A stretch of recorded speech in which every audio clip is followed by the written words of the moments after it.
whenever you try to perform the recombinant DNA technology experiment in a laboratory, at that time you want to clone the interested region of DNA in a laboratory. So before the discovery of PCR reaction, the scientist and researcher actually utilize the vector based cloning method to produce the multiple copies of our target DNA sequence. But it is a very time consuming process and very technically sophisticated. So after the discovery of PCR reactions, nowadays in every laboratory, whenever they want to produce the multiple copies of our target DNA, so everyone first prefer the PCR machine or PCR reaction.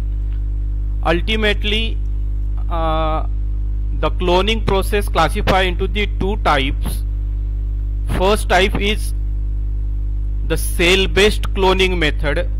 Mostly the researcher prefer the E. coli cell to clone the DNA and produce multiple copies of target DNA. So that process known as a cell based cloning process. And cell free cloning process nothing but in which we use the PCR machine or PCR reaction to produce the multiple copies of our target DNA. Okay, so how this PCR reaction is performed in a laboratory and how we can produce the target DNA copies. Okay, so basically this one is the PCR nothing but the polymerase chain reaction. Okay, PCR nothing but the polymerase chain reaction, but commonly we called as a PCR machine. Okay, but PCR machine is not a PCR machine, it is actually the thermocycler machine. Okay, upon normally PCR machine को thermocycler को PCR machine बोलते हैं. तो PCR ये machine नहीं है, तो PCR nothing but the polymerase chain reaction. एक रिएक्शन का नाम है जिसमें पॉलीमराइजेशन होता है, जो कि न्यूक्लियोटाइड एक दूसरे को ज्वाइन होके एक न्यू डीएनए वहां पे सिंथेसाइज होता है. Right. So dear students, polymerase chain reaction is a method widely used to rapidly make millions or billions copies of our specific DNA samples. Scientists to take a very small sample of DNA and amplify it to large enough amount to study in detail. PCR was first time invented in 1984 by American biochemist Kary Mullis. Okay, so this one is not a discovery. PCR machine invented by the Kary Mullis. Okay, so basically this polymerase chain reaction nothing but when we compare this polymerase chain reaction with that of the DNA replication, right? So we try to correlate this polymerase chain reaction with the DNA replication, because in DNA replication there is a reproduction of DNA, right? Ultimately there is a new DNA strand synthesized on a template DNA strands, right? So whenever we talking about the DNA replication, how the DNA replication process are completed within the cell, so we know very well there is a 3 steps essentially carried out within the cell. That first step nothing but the initiation, right, and elongation and termination. So these are the 3 steps involved in the replication. Now again we try to focus on the DNA replication, how actually the DNA replicate inside the cell. Then we observe that the DNA molecule present inside the cell, and that DNA molecule firstly start to unwind. Okay, means double standard DNA जो है वो single standard में convert होना जरूरी है, तभी जाके वहां पे डीएनए रिप्लिकेशन स्टार्ट होगा. राइट. सो वहां पे क्या है कि अपने रिप्लिकेशन में कुछ एंजाइम्स हैं जैसा कि डीएनए बी एंजाइम, उसी को अपन हेलिकेज एंजाइम बोलते हैं. So that helicase enzyme is responsible to convert the double standard DNA into the single standard DNA, right. So unwinding ये इंपॉर्टेंट है आपका डीएनए रिप्लिकेशन का होने के लिए. उसके बाद क्या होता है कि वहां पे प्राइमेज एंजाइम होता है. That primase enzyme start to synthesize the small RNA fragment, that is the RNA primer on both end of the DNA molecule, right. जो फोर्क तैयार होता है उसमें दोनों जगह पे प्राइमेज एंजाइम प्राइमर सिंथेसाइज करती है, ओके. और उसके बाद क्या होता है, फिर डीएनए पॉलीमरेज एंजाइम वो प्राइमर और टेम्पलेट डीएनए वहां पे जाके बाइंड होता है. एंड डीएनए पॉलीमरेज क्या करता है, फिर DNA polymerase 5 prime to 3 prime direction में डीएनए को सिंथेसाइज करता है, right. So exactly PCR reaction जो है वो totally replication, in vivo replication से रिजेम्बलेंस करती है, सिमिलर है. अल्टीमेटली अपन एक छोटे से ट्यूब में डीएनए रिप्लिकेशन कर रहे हैं, उसी को अपन पॉलीमरेज चेन रिएक्शन बोलते हैं, राइट. सो जब पॉलीमरेज चेन रिएक्शन आपको अंडरस्टैंड करना है तो आपको पहले डीएनए रिप्लिकेशन कैसे होता है ये पता होना जरूरी है. तो इसीलिए मैं ओवरव्यू बताया आपको कि पीसीआर रिएक्शन में सॉरी डीएनए रिप्लिकेशन में पहले तो DNA double standard DNA convert into the single standard DNA and then the primase enzyme. So we required the primer to initiate the new strand synthesize on the template strands, right. So these PCR reactions or this PCR technique which is used to amplify the number of copies of the specific region of DNA in order to produce the enough DNA to be adequately tested, okay. So ultimately PCR reaction से क्या करते हैं अपन, multiple copies को बनाते हैं. और यही M अपना जो अभी पहले के लेक्चर्स देखे हैं उसमें भी क्लोनिंग प्रोसेस में होते हैं, right. So PCR reaction nothing but the cloning of DNA, ऐसा भी अपन बोल सकते हैं. How are the function of replication achieve during the PCR. मैंने अभी आपको समझा के दिया था कि रिप्लिकेशन जो है वो सेल के अंदर में जो होती है प्रोसेस, वो प्रोसेस सेम, उसके फंक्शंस आप एक छोटे से वायल्स के अंदर में करना चाहते हो और उसी का नाम है PCR, polymerase chain reaction, okay. मैं आपको आगे में बताऊंगा कि इसको पॉलीमरेज चेन रिएक्शन क्यों बोलते हैं. सिर्फ अभी मैंने आपको एक्सप्लेन किया कि पॉलीमराइजेशन होता है इसीलिए पॉलीमरेज रिएक्शन बोलते हैं. So polymerisation nothing but the multiple nucleotide actually join together and form a polymer, okay. So that's why this polymerase chain reactions occur. यहां पे आप देख सकते हैं स्लाइड पे कि ये फंक्शन क्या है. नॉर्मल रिप्लिकेशन में पहला जो फंक्शन होता है कि डबल स्टैंडर्ड डीएनए को सिंगल स्टैंडर्ड में कन्वर्ट करना, उस प्रोसेस को बोलते हैं melting of DNA, okay. So this melting of DNA achieved by using the helicase enzyme, bye using the SSB protein that is a single standard binding protein and topoisomerase. So inside the cell whenever the replication initiation start, at that time these three enzymes play an important role to initiate the replication, okay. but PCR reaction में यही step, यही function अपन achieve करते हैं by providing the heat, okay, by providing the temperature. तो जो भी आपका vial में जो मिक्सचर रखेंगे अपन पीसीआर रिएक्शन का, तो उस रिएक्शन मिक्सचर को अपन टेम्परेचर प्रोवाइड करते हैं और by using the temperature we start to denature the DNA, उसी को अपन मेल्टिंग ऑफ डीएनए बोलते हैं, ओके. बाद में क्योंकि ये एंजाइम्स जो है वो एंजाइम्स आप पीसीआर रिएक्शन में नहीं यूज कर सकते क्योंकि इन विट्रो आपको उसका काम करना है. तो कैसे है कि एक बार रिप्लिकेशन होता है तो एक डीएनए से 2 डीएनए बनेंगे, लेकिन आपको जब बिलियंस कॉपीज बनाना है, मिलियंस में कॉपीज बनाना है, तो वहां पे उतने ज्यादा टाइम में वो आपका रिएक्शन रिपीट होना चाहिए, राइट. सो जब जब वो रिपीट होगा तब तक आपको यह एडिशनली डालना पड़ेगा, helicase, DNA polymerase, SSB protein, topoisomerase. So in vitro replication करना बहुत डिफिकल्ट है by utilizing the various types of chemical, by utilizing the various types of enzymes. So that's why the Kary-Mullis first invented this PCR machine that is known as a thermocycler machine, by which we can provide the different temperature cycles to the reaction mixture.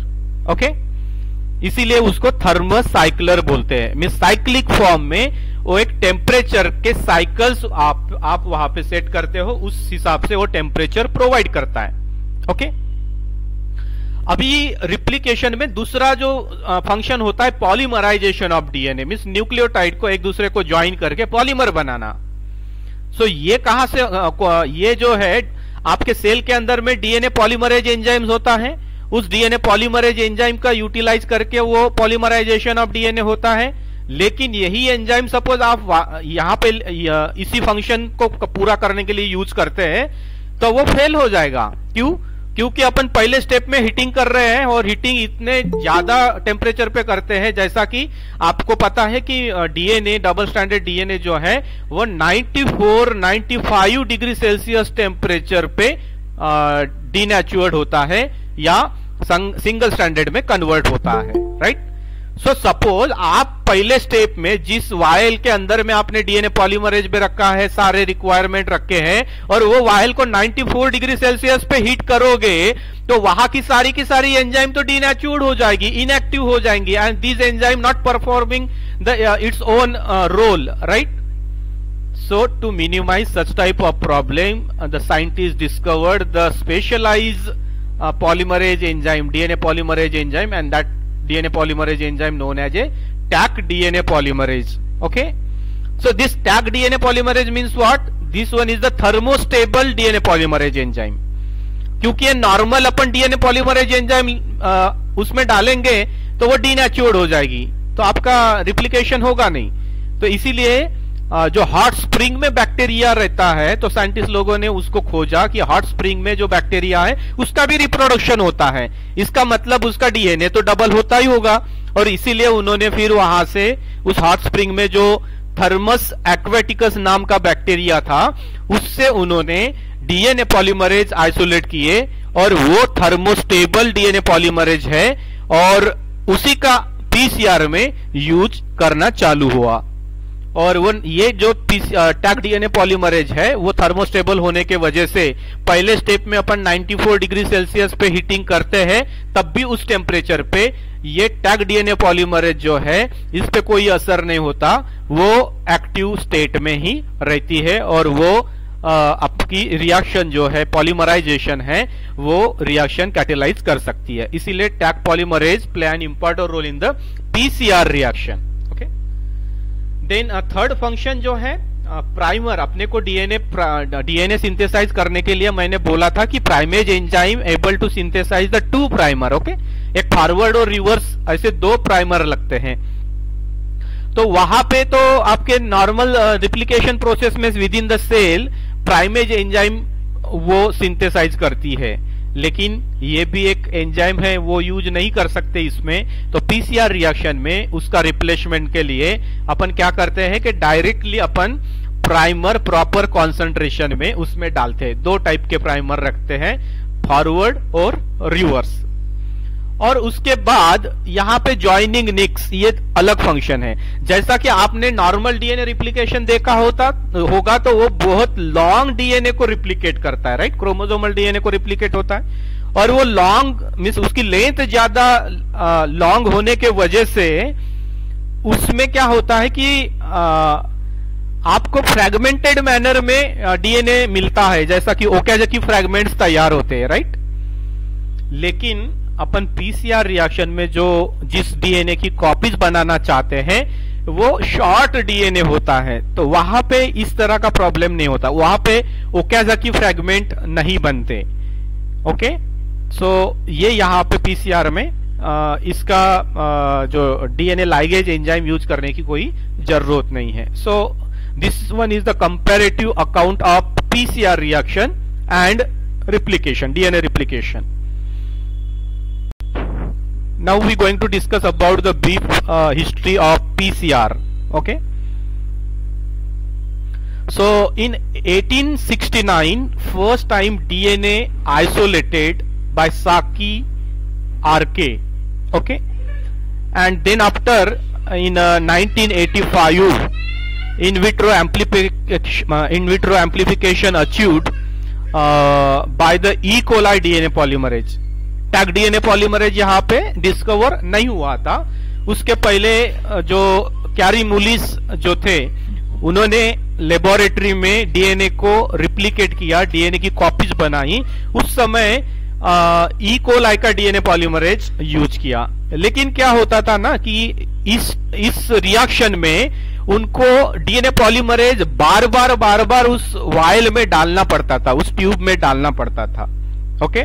और इसीलिए फिर जो scientist इस area में काम करने वाले थे वो लोगों ने इन 1988 में in vitro amplification achieved by using the Taq DNA polymerase.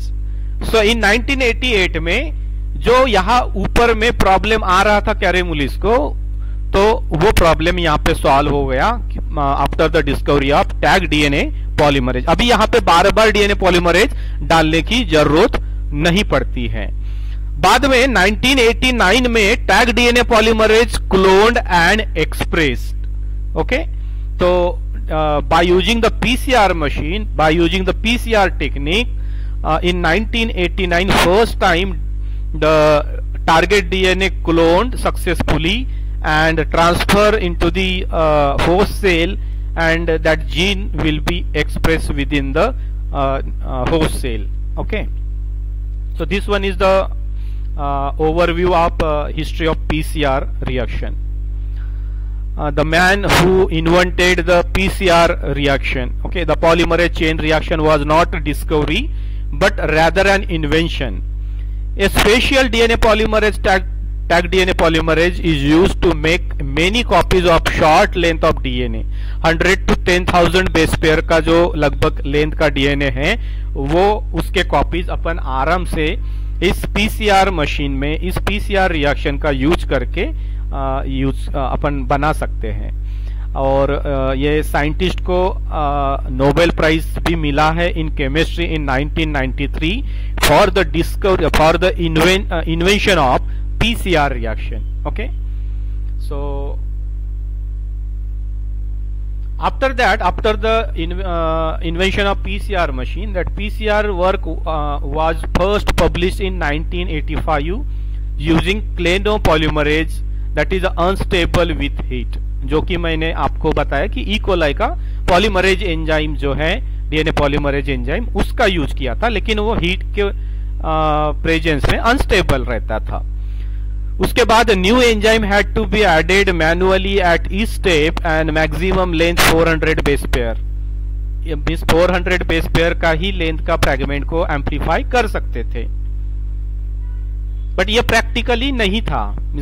इसीलिए यहाँ पे फिर थर्मस एक्वेटिकस से जो डीएनए पॉलीमरेज एंजाइम आइसोलेट किया इन 1988, और उसके बाद the automated thermocycler programmable heat block or machine, that is the thermocycler, developed. Now dear students, for the PCR reaction, when you want to perform the PCR reaction in a laboratory, so what are the component required for the PCR? So these are the component required for the PCR reaction. Which one? Template DNA. Template DNA means कौन सा कि जिस DNA को आपको amplify करना है, जिस DNA के आपको मल्टीपल कॉपीज प्रोड्यूस करने हैं, तो उस डीएनए को अपन टेम्पलेट डीएनए बोलते हैं. बाद में क्या लगेगा? Set of primers. जैसा आपका रिप्लिकेशन, आप साइमल्टेनियसली रिप्लिकेशन को भी रिकॉल करते रहो कि सेट ऑफ प्राइमर्स, क्योंकि दो प्राइमर लगेंगे, फॉरवर्ड और रिवर्स, और वो प्राइमर से ही फिर एक्सटेंशन होके आपका टोटल डीएनए स्ट्रैंड सिंथेसाइज होता है. क्योंकि DNA polymerase enzyme single stranded DNA पे वर्क नहीं करती. उसका स्पेसिफिसिटी है, प्रॉपर्टीज है कि DNA polymerase enzyme always bind to the double stranded DNA and the end of the first strand, that is the 3' OH, means now in this PCR reaction that is a primer. So primer का 3' and जो है उसको extend करती है. Normal replication में भी जो primer होता है उसका 3' OH जो है उस एंड पे 1 by 1 न्यूक्लियोटाइड ऐड करती जाती है डीएनए पॉलीमरेज विच आर, और जो न्यूक्लियोटाइड ऐड करती है वो कौन से बेसिस पे ऐड करती है, द टेम्पलेट डीएनए में कौन सा सीक्वेंस है उसके कॉम्प्लीमेंटरी वो ऐड करती है. ओके, सो आपको प्राइमर की जरूरत है मिस, और टैग डीएनए पॉलीमरेज एंजाइम्स लगने वाली है आपको, और डीएनटीपीज लगेंगे, adenine, thymine, cytosine and guanine, means 4 different types के न्यूक्लियोटाइड्स आपको उसमें रखना पड़ेगा in a proper concentrations. And again we require the MgCl2 also, because this Taq DNA polymerase enzyme also a part of metalloenzyme. DNA polymerase enzyme ये भी metallo enzyme थी, लेकिन tag DNA polymerase enzyme जो है वो भी metallo enzyme है. Metallo enzyme का मतलब कि दैट एंजाइम ओनली वर्क और that enzyme only catalyse the reaction in presence of the metal ion. Okay, and for that purpose you have to add the MgCl2 in the PCR reaction mixture. MgCl2 नहीं डालते हैं तो आपका PCR reactions complete नहीं होगा, क्योंकि ये जो आपकी टैग डीएनए पॉलीमरेज एंजाइम है वो एक्टिव ही नहीं होगी. ओके, उसके बाद आपको बफर की जरूरत है. ओके, सो आपको तो पता है कि कोई भी रिएक्शन को कैटेलाइज करने के लिए उसको suitable environment, it means the temperature and pH, ये सब कुछ मेंटेन होना चाहिए, तभी वो पर्टिकुलर पीएच पे ही वो रिएक्शंस कैटेलाइज होती है. So likewise this PCR reaction again required the specific pH, and to maintain the suitable environment, we required the buffer. Okay, so all these are the component required for the PCR reaction. So all the component in appropriate quantity we added into the small vial. Okay, and prepared the 25 to 50 microliter reaction mixture. बहुत कम, बहुत छोटे quantity में अपन डालते हैं. आपको tag DNA polymerase 1 microlitre डालना पड़ता है, 1 to 2 माइक्रोलीटर लगता है. टेम्पलेट डीएनए आपको 1 to 2 माइक्रोलीटर लगता है. सो ये रिएक्शन बहुत ज्यादा सेंसिटिव भी है, क्योंकि आप प्रॉपर माइक्रोपिपेटिंग नहीं करते हो तो आपका ये पीसीआर रिएक्शन का रिजल्ट जो है वो अल्टर हो सकता है. थोड़ा भी टेम्पलेट डीएनए का कंसंट्रेशन ज्यादा हो गया तो आपको रिजल्ट नहीं मिलेंगे. थोड़ा भी टैग डीएनए पॉलीमरेज का कंसंट्रेशन कम हो गया तो आपको रिजल्ट नहीं मिलेंगे. इसीलिए जब पीसीआर रिएक्शन परफॉर्म करते हैं तब पीसीआर का रिएक्शन मिक्सचर प्रिपेयर करना ये बहुत ज्यादा इंपॉर्टेंट स्टेप हो जाती है. सो सारे कंपोनेंट आपको अप्रोप्रिएट कॉन्सेंट्रेशन में, अप्रोप्रिएट क्वांटिटी में 1 by 1 आपको आपके वायल्स में, छोटे वाले वायल्स में, जो कि 25 माइक्रोलीटर का, 50 माइक्रोलीटर का आता है पीसीआर वायल्स, उसमें आपको बनाना पड़ता है. अभी वो बनने के बाद फिर आपको ये वायल जो है जिसके अंदर में आपने पूरा पीसीआर रिएक्शन के लगने वाले कंपोनेंट तो ऐड कर दिए हैं.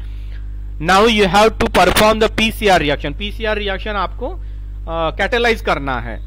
सो we for the PCR reaction we provide the different temperature in a cyclic manner. Okay, so ये रिएक्शन कैटेलाइज होने के लिए आपको टेम्परेचर प्रोवाइड करना पड़ता है उस रिएक्शन मिक्सचर को. सो कौन से टेम्परेचर लगेंगे, जैसा मैंने इनिशिएशन, इलोंगेशन एंड टर्मिनेशन बोला था रिप्लिकेशन में, लेकिन पीसीआर रिएक्शन में उन्हीं स्टेप को अलग नाम दिया हुआ है. पहला नाम जो है डीनेचुरेशन. इसमें क्या होता है, डबल स्टैंडर्ड डीएनए को सिंगल स्टैंडर्ड में कन्वर्ट करना है. सो डीनेचुरेशन स्टेप बोलते हैं. So for the denaturation purpose we required the 94 degree celsius temperature. Okay, फिर एनिलिंग का मतलब क्या होता है कि ज्वाइनिंग ऑफ प्राइमर. जो आपने प्राइमर डाले हैं वो primer complementary to the target region होते हैं। मींस आपके जो डीएनए है उस डीएनए के स्पेसिफिक आपको जीन एम्पलीफाई करना है। जैसा कि इंसुलिन कोडिंग जीन आपको एम्पलीफाई करना है, तो इंसुलिन कोडिंग जीन का स्टार्टिंग जो सीक्वेंस है 10-12 न्यूक्लियोटाइड का और टर्मिनल जो सीक्वेंस है 10-12 न्यूक्लियोटाइड का, उतने ही न्यूक्लियोटाइड का 20 से 25 न्यूक्लियोटाइड का प्राइमर अपन उसमें रिएक्शन मिक्सचर में डाले हैं।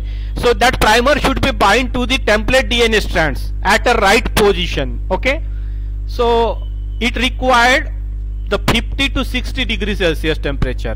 Actually this temperature vary with that of the what type of genetic sequence, what type of DNA sequence you have to amplify, and what type of sequence containing primers you added into the reaction mixture. इसके ऊपर depend करता है कि आपका ये temperature, annealing temperature जो है वो कितना रखना है। सो जो मशीन है पीसीआर मशीन या थर्मोसाइक्लर मशीन, उसमें डिजिटल एक कैलकुलेटर भी होता है, टीएम कैलकुलेटर बोलते हैं, मींस मेल्टिंग टेम्परेचर कैलकुलेटर। तो उसमें आप ये जो प्राइमर कितने टेम्परेचर पे प्रॉपर जगह पे बाइंड होंगे, इसका temperature, annealing temperature we can determine by directly the from the software. Okay, और extension temperature nothing but the last. Okay, so extension में क्या होता है कि अभी आपका डीएनए जो है सिंगल स्टैंडर्ड में कन्वर्ट हो गया, उसके बाद जिस पोजीशन पे आपको एम्पलीफाई करना है उस पोजीशन पे जाके आपके प्राइमर दोनों फॉरवर्ड और रिवर्स बाइंड हो चुके हैं, और बाइंड जैसे ही हो जाएंगे तब आपका डीएनए पॉलीमरेज एंजाइम उस जगह पे बाइंड हो जाएगा। प्राइमर जहां बाइंड हुआ है उसके 3 प्राइम एंड पे वो जाके बाइंड हो जाएगा, और फिर बाद में एक्सटेंशन मींस वो DNA polymerase should catalyse the reaction and simultaneously start to add the nucleotide which is complementary with that of the template DNA strands. So for that purpose the DNA polymerase required the specific temperature, and that's temperature nothing but the 72 degree Celsius temperature. Okay, so 72 degree Celsius temperature पे आपका DNA polymerization start होता है, actual new nucleotide added by your DNA polymerase enzymes. Okay,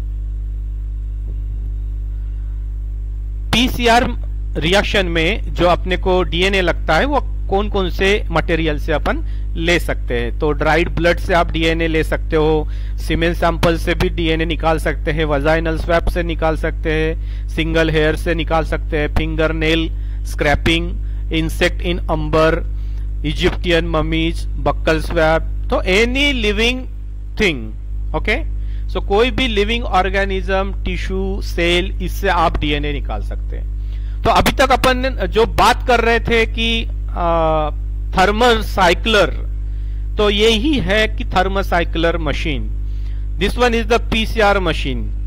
upon normally PCR machine बोलते हैं लेकिन actual इसका नाम thermocycler है। सो ये पीसीआर मशीन में आपको जो वायल में आपने पीसीआर रिएक्शन बनाया, मिक्सचर बनाया है, वो वायल इसमें रखना पड़ता है।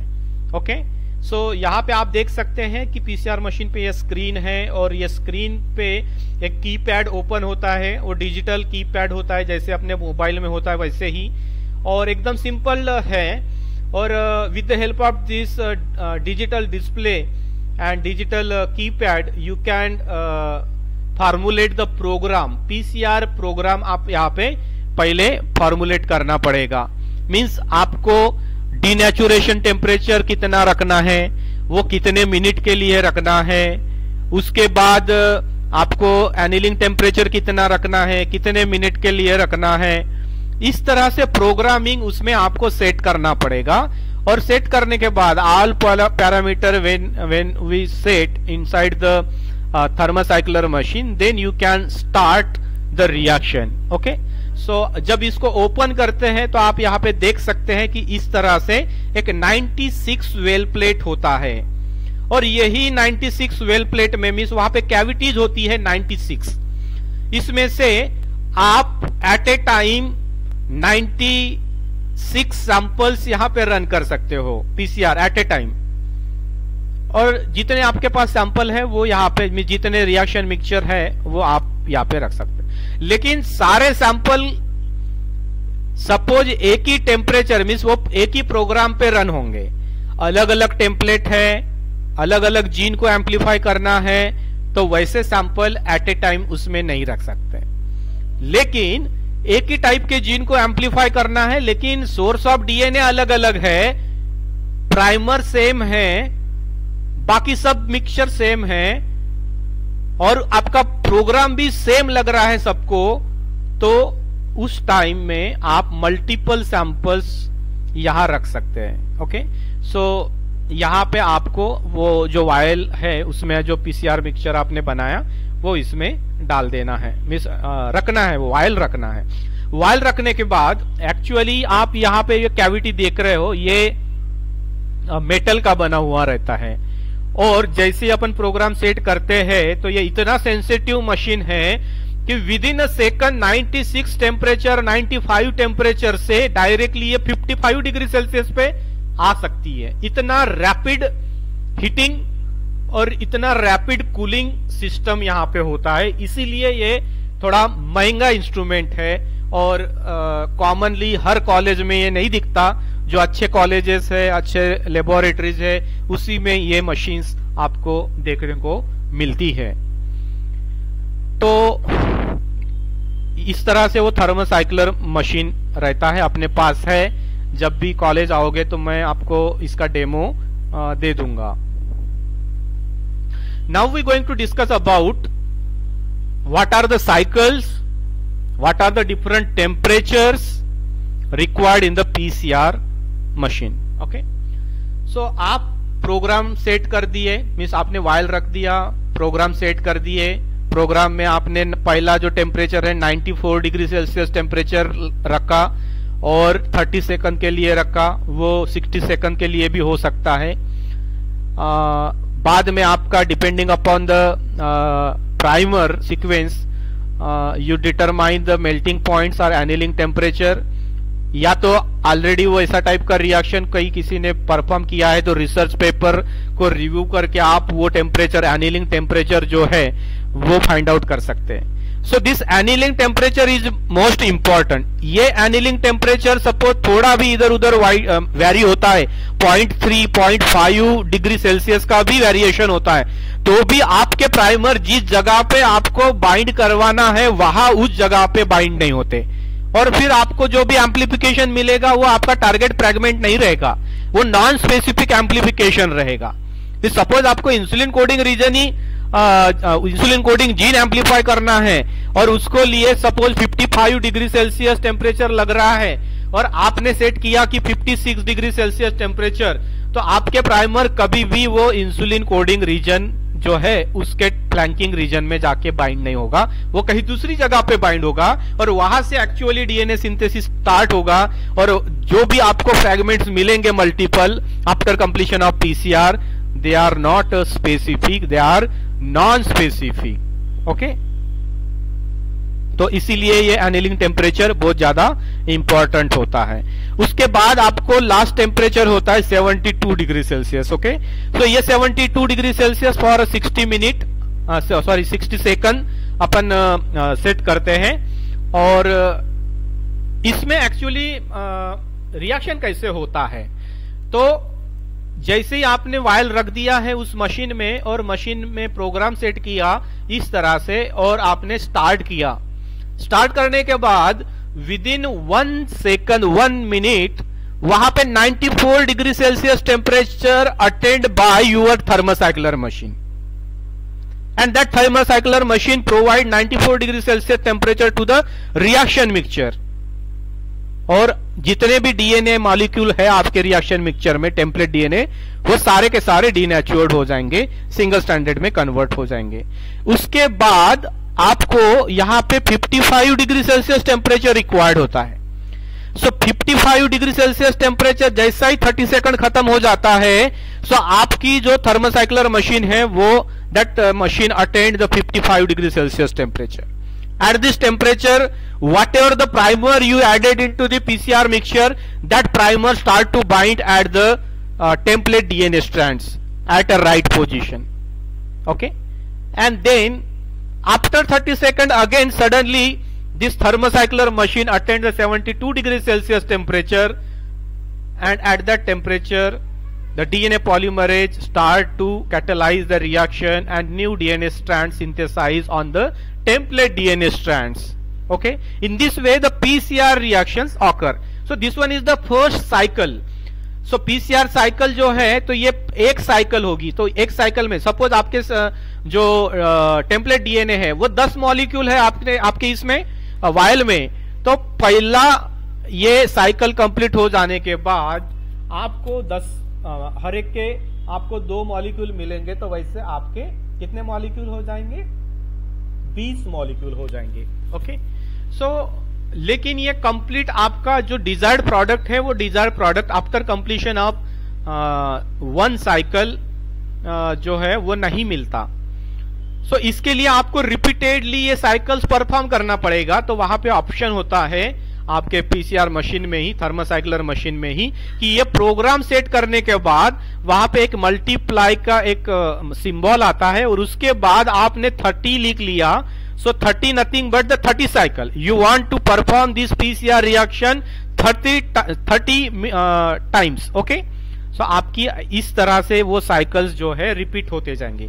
72 डिग्री सेल्सियस 60 सेकंड के लिए हो गया. उसके बाद फिर से आपका 94 डिग्री सेल्सियस टेम्परेचर अटेंड करेगा. फिर से डीनेचुरेशन होंगे सारे के सारे डीएनए. फिर से एनिलिंग टेम्परेचर 30 सेकंड के लिए. फिर से 72 डिग्री सेल्सियस. ये 60 सेकंड हो जाने के बाद फिर से 94 डिग्री सेल्सियस. इस तरह से वहां पे क्या होगा कि आपके जो साइकिल्स है वो रिपीटेड होंगे और इसीलिए इसको थर्मल साइक्लर बोलते हैं. Means this machine provide the various temperature to the sample in a cyclic manner. Okay, ये आप देख सकते हैं कि whenever we formulate or whenever we set the program inside the machine, at that time that display on the display we can observe this type of diagrammatic representation of our program. Okay, so यहाँ पे pre start, यहाँ पे 94 degree celsius temperature 30 second के लिए, फिर ये नीचे आएगा 54 डिग्री सेल्सियस टेम्परेचर एनिलिंग, और फिर और आगे एक्सटेंशन 72 डिग्री सेल्सियस. ये एक साइकिल हो गई आपकी. फिर से अभी यहाँ पे सपोज 30 लिख लिया, तो ये फिर से यहाँ से दूसरी साइकिल स्टार्ट होगी. फिर से ये कंप्लीट हो जाने के बाद third cycle, fourth cycle. In this way 38 cycle वहां पे कंप्लीट होगी. जो लास्ट वाली साइकिल रहेगी 38, उसका जो लास्ट स्टेप जैसा कि एक्सटेंशन, ये खत्म हो जाने के बाद आफ्टर 60 सेकंड यहां पे होल्डिंग टेम्परेचर आता है, and that will be the 4 degree celsius temperature. Okay, क्योंकि 72 डिग्री सेल्सियस टेम्परेचर में आपका सैंपल है और आपने वो उसको निकाल लिया पीसीआर मशीन से, तो एटमॉस्फेरिक टेम्परेचर 37 है. तो 72 डिग्री सेल्सियस टेम्परेचर से डायरेक्टली आपने 37 डिग्री सेल्सियस पे वो सैंपल लेके आए, तो जितने भी आपके डीएनए एम्पलीफाइड हुए होंगे, एम्पलीफाइड प्रोडक्ट होगा पीसीआर का, वो सारे के सारे ब्रेक डाउन हो सकते हैं, डीनेचुअर्ड हो सकते हैं due to the drastic fall into the temperature. Okay, और इसीलिए आपको यहाँ पे 4 डिग्री करना पड़ता है. तो जैसे 72 डिग्री सेल्सियस होगा, धीरे धीरे धीरे धीरे ये मशीन आएगी 4 डिग्री सेल्सियस पे, और आपका टेम्परेचर भी आपके सैंपल का टेम्परेचर जो है वो भी 4 डिग्री सेल्सियस होगा. और 4 डिग्री सेल्सियस हो जाने के बाद आप उसको ओपन कर लो लीड उस पीसीआर मशीन की, और जो सैंपल है वो सैंपल आपके पास प्री आइस पैक होना चाहिए. मीन्स एक कंटेनर, इसमें आइस क्रिस्टल्स होने चाहिए.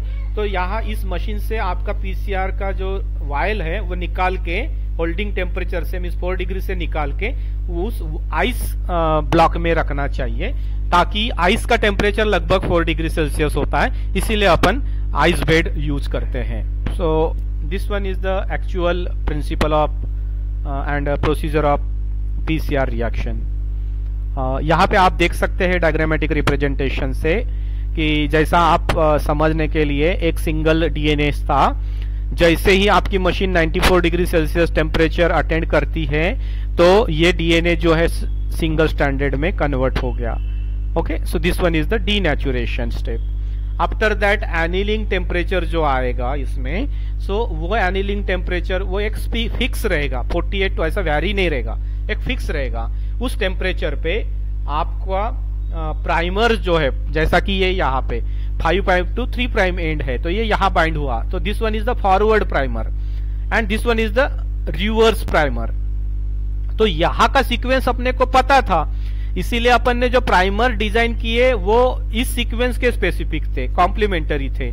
इसीलिए जब भी एनिलिंग टेम्परेचर अटेंड करेगी आपकी मशीन तो प्राइमर जो है इस जगह पे बाइंड सक्सेसफुली हो जाएंगे। ये बाइंड हो जाने के बाद आपका 72 डिग्री सेल्सियस टेम्परेचर अटेंड कर देगा जब मशीन, तब वहां पे डीएनए पॉलीमरेज एंजाइम जो है वो बाइंड हो जाएगी। किस जगह पे बाइंड होगी? यहाँ पे एक डीएनए पॉलीमरेज का यूनिट बाइंड होगा और दूसरा यूनिट यहाँ पे बाइंड हो जाएगा। ओके, और धीरे धीरे धीरे धीरे ये टेम्पलेट स्ट्रैंड के सीक्वेंस को रीड करके आपका डीएनए पॉलीमरेज जो है कॉम्प्लीमेंटरी न्यूक्लियोटाइड ऐड करते जाएगा और इस तरह से वहां पे न्यू डीएनए स्ट्रैंड सिंथेसाइज होती जाएगी और इस तरह से आपका एक्चुअल पीसीआर रिएक्शंस होता है within that particular PCR vial. ये पीसीआर रिएक्शन में जो एम्प्लीफिकेशन होता है, रिप्रोडक्शन होता है, क्लोनिंग होता है डीएनए का, वो एक्सपोनेंशियल मैनर में होता है। जैसा कि फर्स्ट साइकिल के बाद एक डीएनए जो था और ये रेड दिख रहा है, उतना रीजन उसको एम्प्लीफाई करना था, तो यहाँ पे 2 मॉलिक्यूल हो गए, 2 से फिर वो 4 हो गए, ये भी 2 से फिर 4 हो गए, 4 से फिर 8 हो जाएंगे।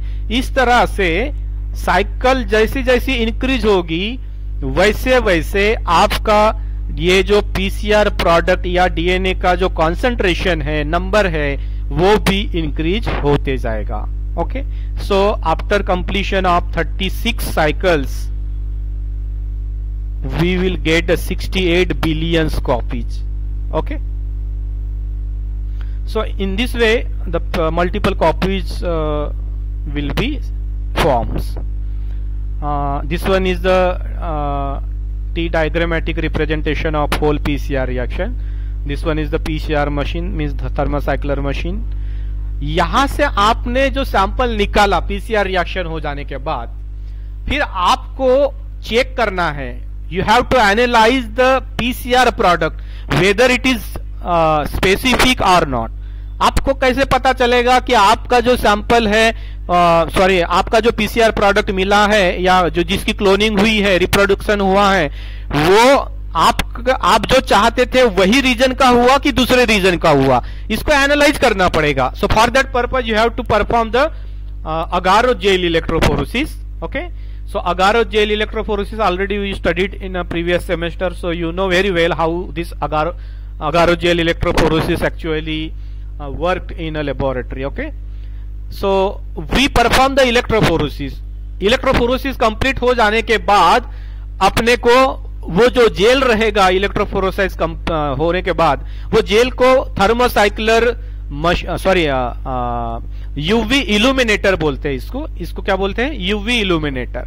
सो यूवी इल्यूमिनेटर में आपको देखना है, क्योंकि आप जब ये जो जेल बनाते हैं उसमें आप इथिडियम ब्रोमाइड डालते हो फॉर द विजुअलाइजेशन पर्पज, तो आपको यहाँ पे due to the presence of ethidium bromide यहाँ पे जहां जहां डीएनए रहेगा उस डीएनए के बैंड्स दिखेंगे। और उसके बाद ये कंफर्म हो गया और आपको लगा कि ये सुटेबल है, सो आपको वो रिजल्ट कहीं पेपर में पब्लिश करना है या आपके पास रखना है निकाल के, तो वो उसके लिए जेल डॉक सिस्टम होता है जो अपने कॉलेज में है एनिमल टिश्यू कल्चर लैब में। सो जेल डॉक सिस्टम में उस जेल को रखने का है, वहां पे भी वो जेल जब यूवी में एक्सपोज होगा तब वहां पे आप इस तरह से पिक्चर उसका देख सकते हैं और इस तरह से आप पिक्चर्स ले सकते हैं। तो आप ये जो व्हाइट कलर के बैंड्स दिख रहे हैं, that one is the amplified product. अभी ये एम्प्लीफाइड प्रोडक्ट आपका टारगेट फ्रैगमेंट है, टारगेट प्रोडक्ट है कि नहीं है, ये कैसे जज करोगे? तो उसके लिए आपको क्या करना पड़ेगा कि जैसा इसमें देख सकते हैं कि मैंने 1 2 3 4 ऐसे यहाँ पे 7 सैंपल रन किया था, उसमें से पीसीआर एम्प्लीफिकेशन के लिए। तो आप देख सकते हैं 5th सैंपल में एक भी बैंड नहीं दिख रहा है। इसका मतलब क्या है कि जो एनीलिंग टेम्परेचर था या पीसीआर मिक्सचर अपन ने बनाया है उसमें कुछ तो भी गड़बड़ है, इसीलिए यहाँ पे कुछ भी नहीं दिख रहा है। ओके, फिर आप ये देख सकते हैं कि ये जो फर्स्ट प्रोडक्ट है या फर्स्ट जो वेल है, तो ये वाले जो वायल था, ये वाला रिएक्शन मिक्सचर था, उसमें आपको 2 बैंड दिख रही है। इसका मतलब क्या है कि वो जो एनीलिंग टेम्परेचर है वो प्रॉपर नहीं था। प्राइमर आपका 2 डिफरेंट जगह पे बाइंड हुआ और इसीलिए वहां पे डिफरेंट लेंथ के फ्रैगमेंट्स मिले हैं, 2 डिफरेंट प्रोडक्ट मिले हैं। So this is not a specific one, this one is the non specific amplification. यहां पे आप देख सकते हैं कि एक सिंगल बैंड मिला है। ओके, सो सिंगल बैंड मिला है, तो आपका जो प्राइमर है वो एक ही जगह पे बाइंड हुआ है। और आप यहां पे देख सकते हैं कि फिर आपको जैसा आपका टारगेट फ्रैगमेंट है वो कितने केबी का एक्सपेक्टेड है, जैसा कि इंसुलिन कोडिंग जीन है, और वो इंसुलिन कोडिंग जीन जो है सपोज 500 केबी का है, 500 केबी का। सो 500 केबी का है, सो अपन यहां पे एक वेल में मार्कर डीएनए डालते हैं। सो वो मार्कर डीएनए से क्या होता है कि अपन जज कर सकते हैं कि अपना जो पीसीआर प्रोडक्ट है वो पीसीआर प्रोडक्ट कितने बेस पेयर का है। तो सपोज ये मार्कर अपना नोन रहता है, नोन डीएनए स्ट्रैंड है ये। सो ये 100, 200 केबी, 300 केबी, 400 केबी और 500 केबी। सो मेरा एक्सपेक्टेड प्रोडक्ट जो है 500 केबी का होना चाहिए। तो इस हिसाब से जो 4th वाला मेरा सैंपल है उसमें मेरा स्पेसिफिक प्रोडक्ट मिला है। 8 नंबर का जो सैंपल था उसमें भी मेरे को स्पेसिफिक प्रोडक्ट मिला है। 2 नंबर का जो ये था उसमें भी स्पेसिफिक प्रोडक्ट मिला है, लेकिन 3rd में ये नॉन स्पेसिफिक मिला है क्योंकि वो 500 केबी से ज्यादा बड़ा है। इसमें भी स्पेसिफिक कुछ एम्पलीफाई हुआ है, लेकिन नॉन स्पेसिफिक प्रोडक्ट का भी कंटेमिनेशन है उसी में। तो इस तरह से अपन ये सैंपल फर्दर यूटिलाइज नहीं कर सकते for the sequencing purpose. Okay, so for the sequencing purpose we required the single band of PCR product. Single band है तो वहां पे वैसा ही सैंपल अपन सीक्वेंसिंग के लिए भेजते हैं। तो इस तरह से अपने को पीसीआर प्रोडक्ट एनालाइज करना है। और आप यहाँ पे देख सकते हैं कि बहुत सारे लोग जैसे ज्वाइन हुए थे तो 33 के ऊपर थे और अभी धीरे धीरे कम हो रहे हैं 26। पता नहीं क्यों हो रहा है, क्योंकि समझ में आ रहा है कि नहीं रहा है, क्योंकि हम लोग यहाँ पे टाइम पास करने आपका लेक्चर लेते हैं। मुझे समझ में ही नहीं आता। जिनको नहीं ज्वाइन करना है पूरा लेक्चर तो बिल्कुल मेरे लेक्चर में अटेंड नहीं करने का। जिनको पूरा लेक्चर अटेंड करना है, इतना इंपॉर्टेंट टॉपिक मैं पढ़ा रहा हूँ, लोग ये पीसीआर रिएक्शन का वर्कशॉप अटेंड करने के लिए 10-10 हजार रुपए देते हैं और वर्कशॉप अटेंड करते हैं, तब भी उनको पूरा बेसिक कंसेप्ट उसका समझ में नहीं आता। और इतना इंपॉर्टेंट टॉपिक में डिलीवर करने के बावजूद भी कुछ बच्चे ऐसे छोड़ के जाते होंगे लेक्चर, बीच लेक्चर में, तो ये बराबर नहीं है। मैं इसके आगे में ये करूंगा, इनको अलाउ नहीं करूंगा।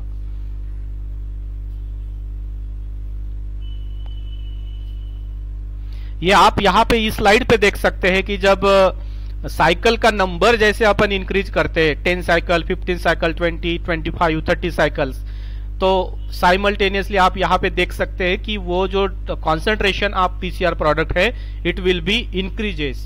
ओके, पीसीआर रिएक्शन के एप्लीकेशन देख लेते हैं, 4-5 एप्लीकेशंस अपन देख लेंगे और फिर स्टॉप करेंगे। तो पहला एप्लीकेशन है पीसीआर का कि डायग्नोसिस ऑफ वेरियस डिसीजेस। जैसा अभी आपने सुना होगा आरटी-पीसीआर कोविड टेस्टिंग के लिए। So such type of viral diseases, bacterial diseases we can diagnose by utilizing the PCR reaction. Okay, so यहाँ पे एक एग्जांपल मैं आपको बता रहा हूँ कि जैसा ये नॉर्मल है AA टाइप, और ये है स्मॉल ए, ये डिसीज, दोनों जो है म्यूटेट हो गए हैं। और यहाँ पे एक कॉपी म्यूटेट हुई है, एक कॉपी नॉर्मल है, जैसा कि सिकल सेल में अपन देखते हैं ना। तो सिकल सेल में कैसा है कि कैरियर होता है, कैरियर में क्या होता है कि एक जो उसका कॉपी होता है हीमोग्लोबिन कोडिंग वाला, तो वो नॉर्मल होता है और एक एबनॉर्मल होता है। तो आप वो रीजन को, डीएनए को एम्पलीफाई करके देख सकते हैं कि उस कौन से डीएनए में म्यूटेशन हुआ है, और इस बेसिस पे आप डिसीज को डायग्नोज कर सकते हैं, whether the person suffering from the particular disease और नॉट। ओके, उसके बाद पैटर्निटी टेस्ट में भी पीसीआर रिएक्शन का यूज होता है, जैसा कि सस्पेक्टेड लोग हैं, और जैसा अपन फेमस जो केस है एनडी तिवारी वाला। सो एनडी तिवारी एमपी के चीफ मिनिस्टर भी थे और राज्यपाल भी थे, और उसका इलीगल जो तरीके से जो चाइल्ड था, उसने बड़ा होके क्लेम किया था कि ये मेरे बायोलॉजिकल फादर है, और जो तिवारी है वो डिनाइन कर रहा था। तो in this type of cases we can use the PCR reaction.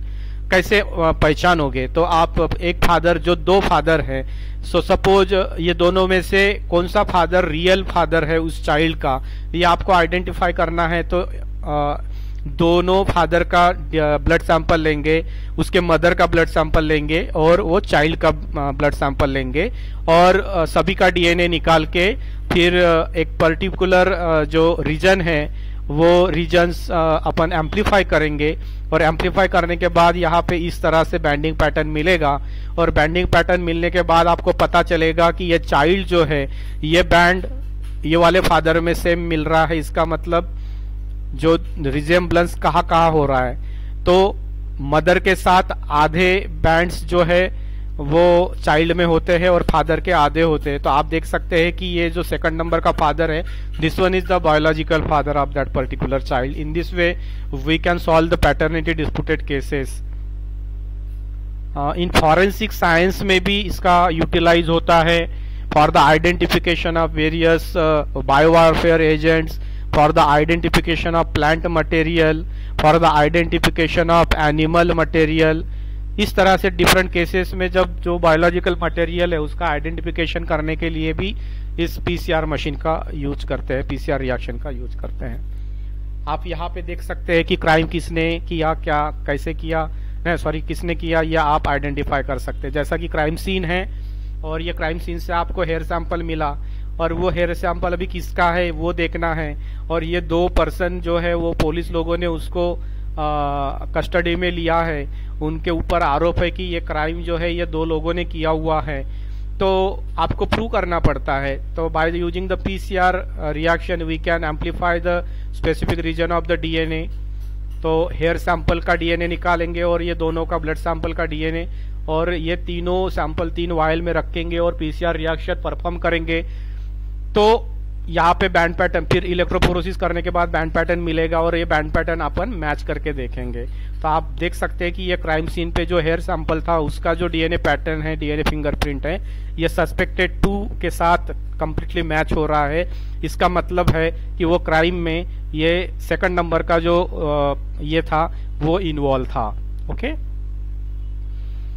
So last application है जी, ये जैसा कि एंसेस्टर है, ग्रैंड पेरेंट्स है, फैमिली में जो फाइलोजेनेटिक एनालिसिस है, सो ये भी आपको आइडेंटिफाई करने के लिए पीसीआर रिएक्शन का यूज होता है। So these are the some applications of PCR reactions, but apart from this the PCR is very most important technique and nowadays utilized in various sectors। यहाँ पे आप देख सकते हैं इतने सारे molecular archaeology, molecular epidemiology, molecular ecology, DNA fingerprint, classification of organism, genotyping, prenatal diagnosis, mutation screening, drug discovery, genetic matching, detection of pathogens, bioinformatics, genomic cloning, human genome project, site directed mutagenesis, gene expression studies, इतने सारे application में अपन PCR use कर सकते हैं। सो